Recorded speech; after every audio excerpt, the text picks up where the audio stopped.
भारत माता की, भारत माता की, भारत माता की।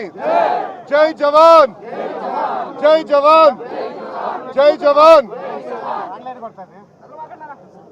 उग्रवाद दाడుల్లో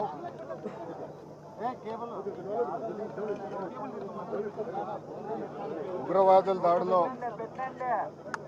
భారతీయులు చనిపోయిన విషయం భారతదేశానికే కాదు ప్రపంచానికే తెలుసు.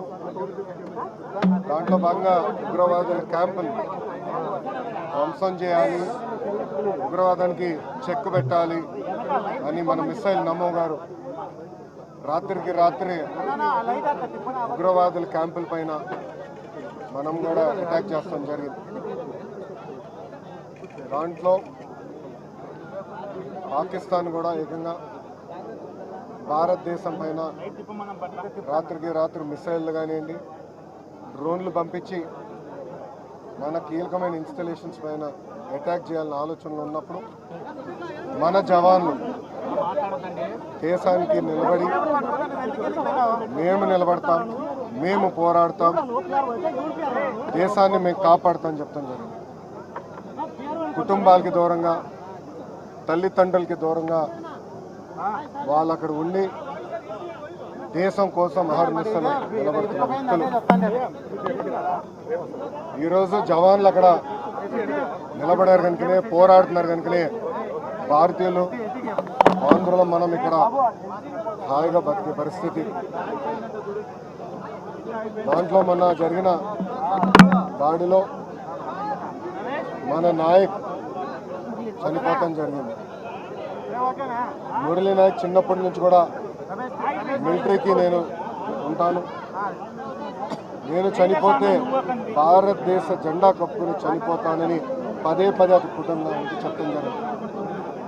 కుటుంబానికి ఏకైక బిడ్డ మురళీ నాయక్. చిన్నప్పుడు వాళ్ళ అవ్వ తాతతో పెరిగిన వ్యక్తి. దేశం కోసం నిలబడతాను, దేశం కోసం పోరాడతానని చెప్పిన వ్యక్తి మురళీ నాయక్. ఇంత చిన్న వయసులో మురళీ నాయక్ చనిపోతే నిజంగా చాలా చాలా బాధాకరం. ఆ కుటుంబానికి అటు కేంద్ర ప్రభుత్వం, ఇటు రాష్ట్ర ప్రభుత్వం అండగా నిలబడుతుంది. గౌరవ ముఖ్యమంత్రి గారు మాతో మాట్లాడారు, ఉప ముఖ్యమంత్రి గారు, అదేవిధంగా హెల్త్ మంత్రి మన సత్యకుమార్ గారితో మాట్లాడి ఆ కుటుంబానికి ప్రభుత్వం నుంచి ఆర్థిక సాయం కింద 50 లక్షల రూపాయలు, దాంతోపాటు 5 ఎకరాల భూమి, ఇల్లు కట్టుకునేదానికి 300 గజాలు ప్రభుత్వం అందజేస్తాం జరుగుతుంది. అంతేకాకుండా కుటుంబాల కోరిక మేరకు కుటుంబంలో ఎవరికైనా ఉద్యోగం ఇస్తే, ప్రభుత్వ ఉద్యోగం ఇస్తే బాగుంటుందని అడిగారు.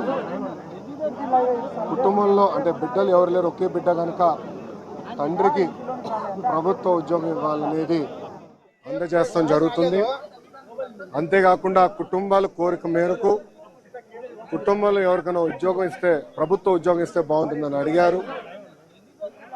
కుటుంబంలో అంటే బిడ్డలు ఎవరు లేరు, ఒకే బిడ్డ కనుక తండ్రికి ప్రభుత్వ ఉద్యోగం ఇవ్వాలనేది కూటమి ప్రభుత్వం నిర్ణయిస్తాం జరిగింది. ఇంతేకాకుండా అంత్యక్రియలు సొంత భూమిలో జరుగుతుంది కనుక మెమోరియల్ కూడా కట్టాలని నిర్ణయించాం. ఇంకో పక్కన జిల్లా హెడ్ క్వార్టర్స్లో కాంస్య విగ్రహం కూడా ఏర్పాటు చేసి కేవలం తెలుగులే కాదు భారతీయులు మురళీ నాయక్ని ఆదర్శంగా తీసుకునే విధంగా ప్రభుత్వం ఉంటుందని తెలుపుకుంటూ ఇప్పుడు గౌరవ ఉప ముఖ్యమంత్రి పవనాన్ని మాట్లాడాల్సిందిగా కోరుతున్నాం.